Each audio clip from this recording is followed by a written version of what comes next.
A very good morning to you guys. Welcome to Asake Online. My name is Brighton Ncube.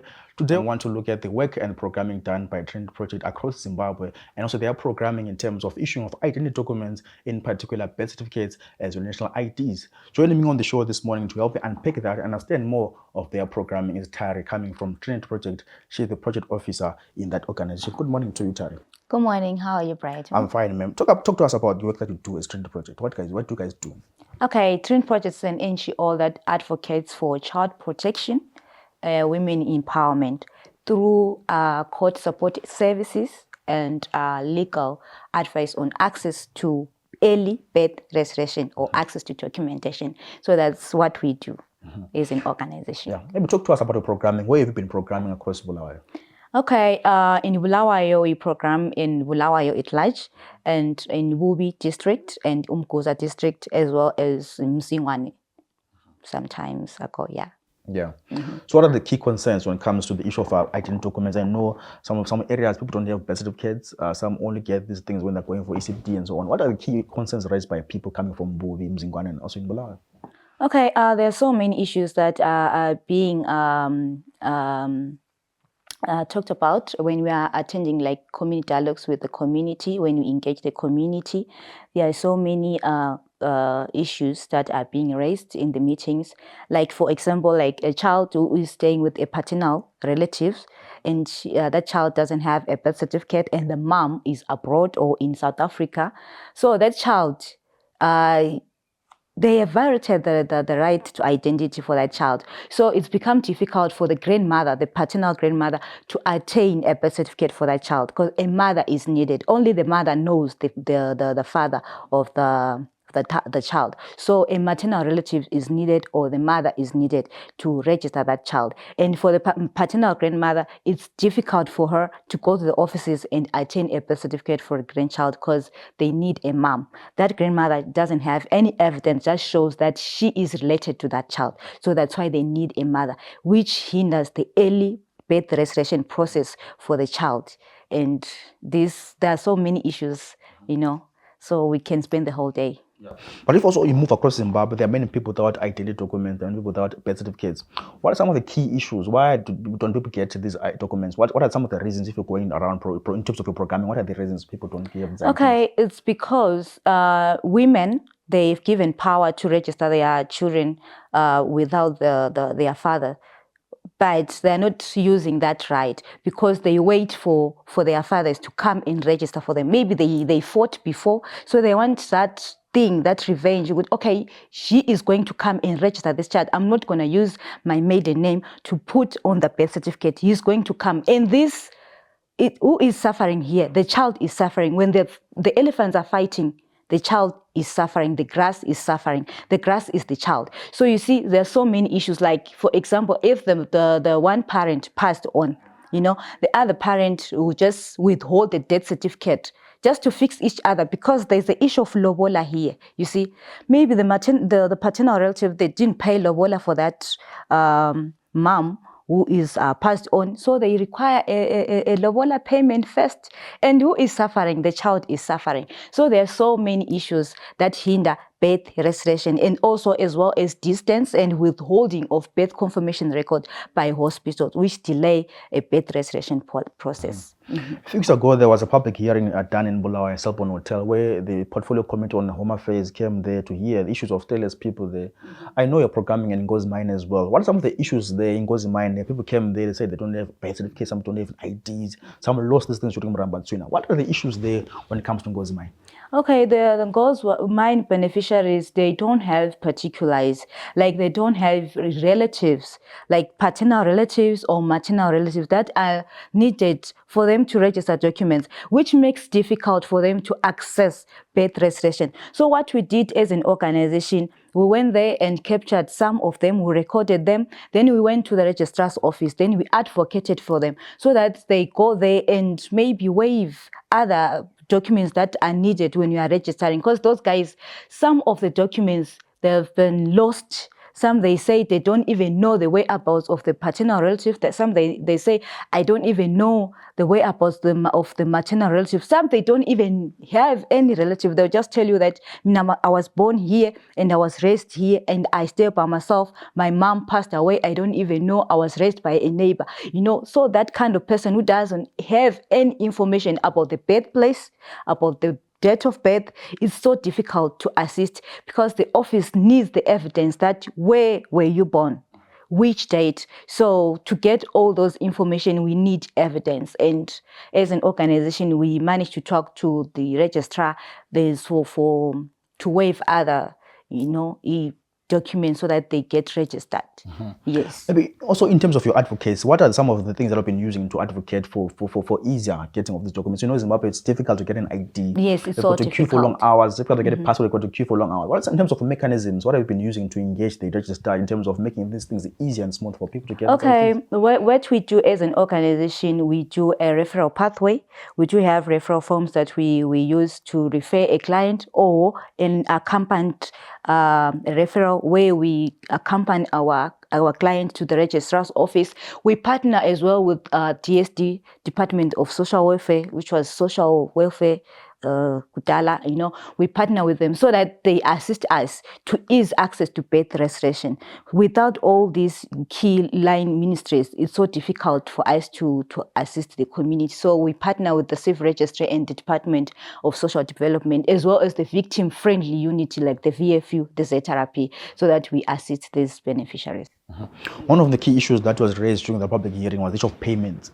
When someone saying, I made to pay $50, $5 and so on. Speak to us more around the issue of payments. Does the public, is it aware of these payments? And at what point do I have to pay to get an ID?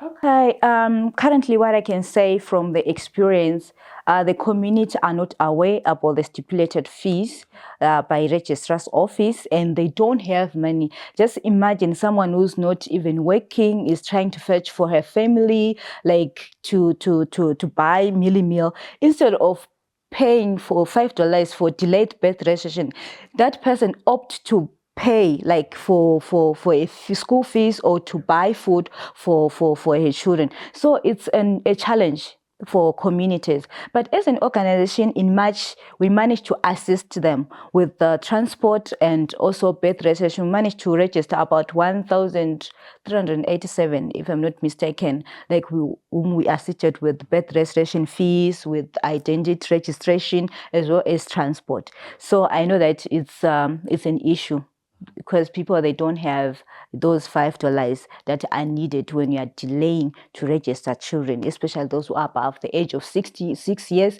And if you delay to register an identity card, $2 it's needed for someone who is above 18 years. So all these issues, people, they don't have money.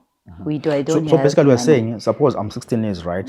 I'm supposed to get my ID when I'm 16, right? Yes. But if I delay within a year, I'm 10, 17 or 18, now you have got to pay for that ID. You have to pay when you're above 18 years. So from 16, 17, you don't pay. Then when you're above 18, you pay $2 for delaying registration of an identity card. But also on the issue of the queues, at times I see people by trickle, they're queuing to get their ID. Some are going to write their phone phones and so on. What can be done to ease off that long queues? People wake up in the wee hours to queue there. What can be done to ease off those queues and then get to the ID smooth and easy? Okay, let me talk at Cite what they do. At Cite, you go on Monday, early in the morning, then you register yourself there. Then they'll give you a date and time to come and register your identity card. And they are so fast, it's so easy. When you go, the day that they're going to give you, you're going to get a plastic ID there and there. So if you just follow because you have to go on Monday to book your date. Because if you just go without an appointment date, it's going to be difficult for you, because you're going to queue. They call out names because they do have numbers. You have to book first before you go, because there's so many people who need ID because of the COVID.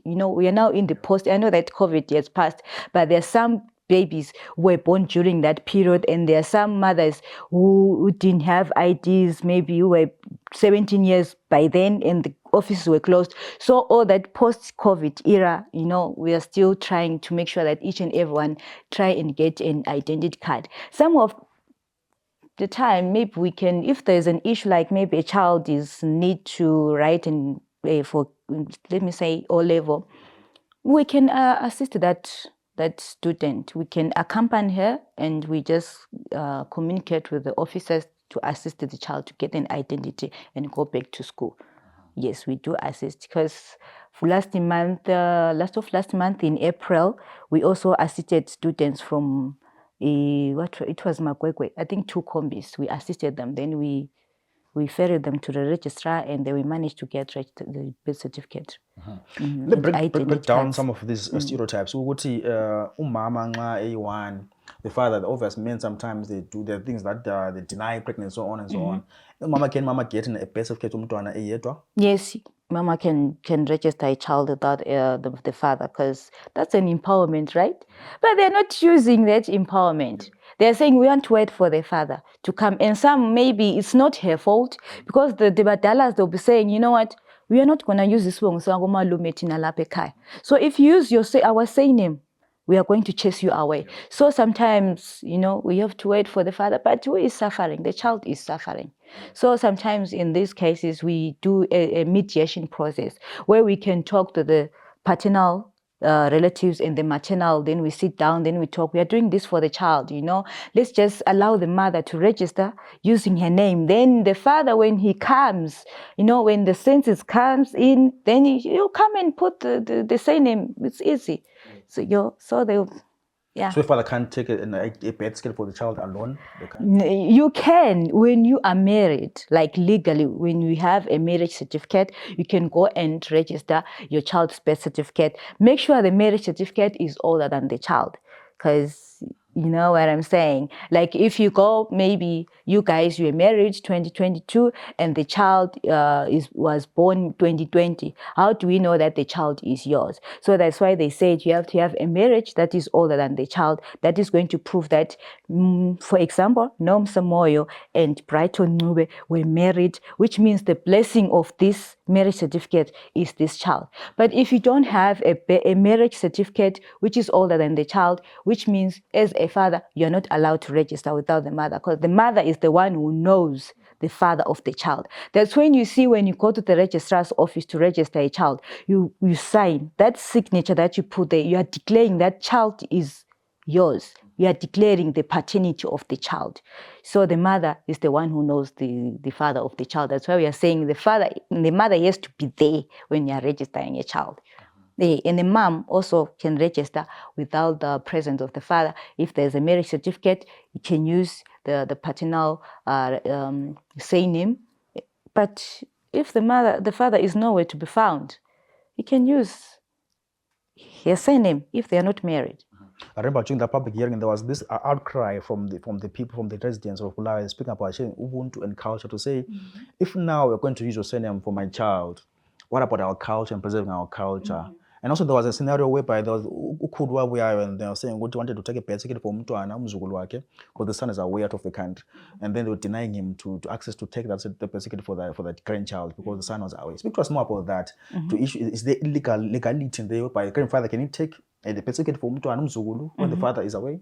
Yeah, he can. Okay, let me talk about those who are in South Africa. The children who are born outside Zimbabwe, in South Africa.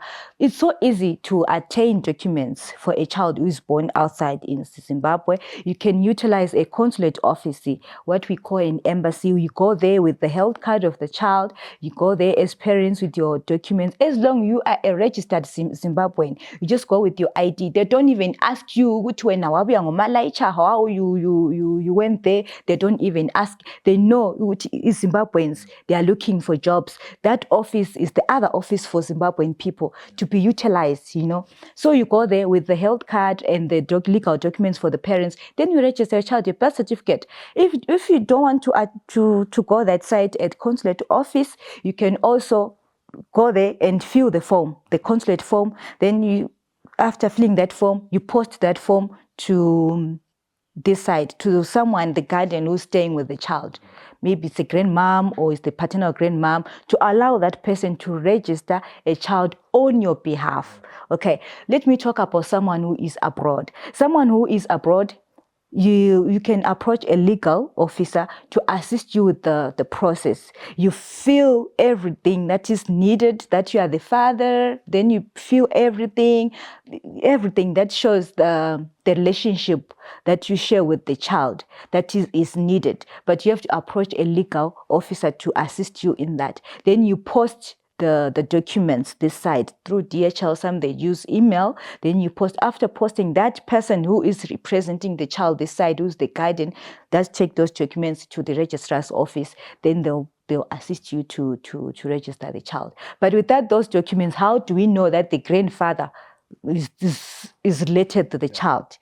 The grandfather doesn't have any document that shows he is related to the child. That's why they need all those documents to be present when registering a child. Because if you ask grandfather, can you give us something that shows you are related, you have any relation with the child? He doesn't have any evidence unless you do the DNA test. And the DNA test is the last option, It's not even needed. It's the last option. Like maybe the child is abused or something like that. Guys, if you're just joining us, so this is the Cite View Forum. My name is Brighton Ncube. I'm joined by Trinity Project this morning to understand more in terms of what they are programming, what they do, in terms of the importance of having identity documents, in particular also birth certificates. Also, maybe Tari, also on the issue of if I lose my ID or I lose my birth certificate, maybe due to event of fire or any flooding and so on. I always see people filling affidavits and so on, police police reports. Speak to us about the process. If I lose my ID now today, what should I do to get a new ID? Okay, you know what? An ID is something that is very, very crucial, So if you lose an ID, the first thing that you have to do, you have to approach the police officer, like the nearest police station, and tell them that you have lost your ID. Why are we saying so? An ID can be used with anyone else. Someone who uses your ID for theft or for robbery or for any crime, That's why we say after losing your ID, go and report to the police so that they know that you have lost your ID. Then after that, you take that police report to the registrar's office. Then you pay your $10. Then your identity card is out. You pay $10 for the lost ID. But also in the event of perhaps fire, right? It's a natural thing, or flooding, I get to lose my ID or birth certificate. Do I even pay that $10 again? Yeah, it's a requirement. It's a requirement that is needed. It's stipulated, So which means it's a requirement that you have to do. You have to try and find that $10. Then you go and, isn't it? You need that ID for your employment. You need that ID for your skills. So you have to sacrifice and go to the registrar's office with the $10. Then they'll give you another ID. Then for a birth certificate, if you lose a birth certificate, make sure you have an entry number. If you have an entry number, you just go to the nearest registrar's office with your $10 again. It depends with which one do you want. Because if you pay $10, maybe it's a local birth certificate. Let me say maybe you attained that birth certificate locally here in Bulawayo, then which means you pay $10 if you want. If you don't have $10, you can pay $5. Then it will come out after a few weeks. You get your birth certificate. Yes. There are also the stories whereby someone has a small birth certificate, right? I've heard many stories about that. A small birth certificate, you have a bigger one now, and someone has this long ID, they want to have that plastic card. What's the process like to change from a small birth certificate to a bigger one, or a bigger ID, a paper one to a plastic ID? Okay, that paper, let me talk about the ID first. That paper ID, it's a waiting pass. It's not an identity card that you can say, I have an ID. It's a waiting pass that you are waiting to get an original ID, a plastic ID. So you take that plastic paper ID to the nearest registrar's office and you get a new one. You don't pay anything because you are carrying a waiting pass. But if you lose that waiting pass, that's when you pay a $10. If you have a short birth certificate, especially abadala, like the older ones, we just go there to the city registrar, nearest the registrar's office, you carry your $5, then they'll sort it out. But it doesn't be sorted like that, and there is something that you will take maybe a few weeks. They will tell you when to come and collect your computerized birth certificate, but it's doable. Yeah. Yes, it's not that difficult to change. Yeah. Often you're speaking about the issue of awareness campaigns, right? Would I want to aware where to get these documents and the importance of these documents? Before I go to the importance, maybe in Bulawayo here, besides I know Msiteli, there's a registrar, where else can one get an ID or a birth certificate? Okay, here in Bulawayo we do have sub-offices. There's the registrar, like they have sub offices in Bulawayo, there's the other one in Geta and the other one at Pumula to accommodate, all beneficiaries, So an identity, you can get it anyway. But a birth certificate, you have to attain it where you were born. So that's the difference. So you can get an ID. If you now reside in Harare, you can get an ID in Harare. So it's easy. There are so many sub-offices.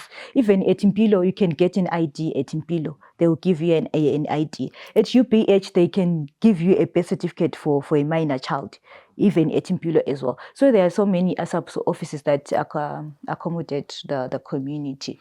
At times, Tari, there are issues to say, transport. I stay far from the clinic. There's the case of right? How do they get their birth certificate? What how do they get their birth certificate? Okay, in town, it's so easy, because if you give birth through home delivery, obviously there's a witness who's going to witness that this person gave birth through home delivery. Then that's a first birth confirmation record. Then after that, what happened? The child was taken to a hospital, a nearest hospital. There at the nearest hospital, they are going to record that person. Obvious, that's a record again. So we need a witness. That's the first record that we need when we are registering a child. Then the second one, there's a letter from hospital that shows that this child was born through home delivery. The third thing that you can use is a health card. A health card, place of birth is written home, then the address there. So a health card is also a birth record, because a birth record is something that shows where the child was born, right? So a health card is also a birth record. But for someone who's born through a health institution, a birth confirmation, obvious, it comes from the hospital. But someone who's born through home delivery, a birth confirmation is a health card or a letter from a health institution. So it's not that difficult to attain a birth certificate, even if you are born through home delivery. It's easier like any other child who's born at home or born outside Zimbabwe or born in hospital. So to close off the show this morning, maybe speak to us about the importance of having these documents. People overlook all these things. At times, want to get the ID when they want to write their Form 4s, want to get the ID when they want to go to get their passport and so on, want to get the birth certificates when they want to go to CT. Speak to the people at home watching the show this morning to say, what is the importance of having these documents together? Okay, the first thing that you have to do, even the National Registration Act, it says a birth certificate should be registered soon after birth.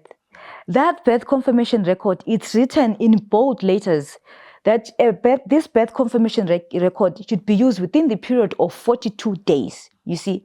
So the first importance, what I can say is, you are now a citizen of Zimbabwe. You are now known what there is Tarisai in Zimbabwe. If something happens, they know that Tarisai was there and was alive. But if something happens to someone who's not registered, how are we going to know that she was Tarisai? You know what I'm saying? So the first thing is to write to identity. That's the first thing, the importance of birth certificate.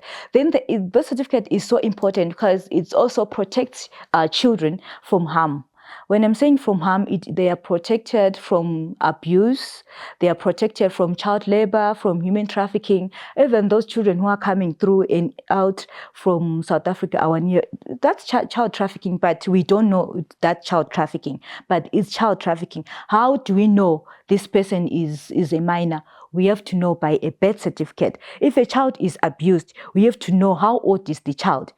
It's a birth certificate. Without a birth certificate, how do we know that the child is old enough? Because these days, these GMO foods that we eat, our bodies are so big, So we can say, no, maybe she's 18, so she consented, but she's a child. How do we know she's a child? A birth certificate. So a birth certificate, in short, I can say, it's a shield. It protects children from all harm of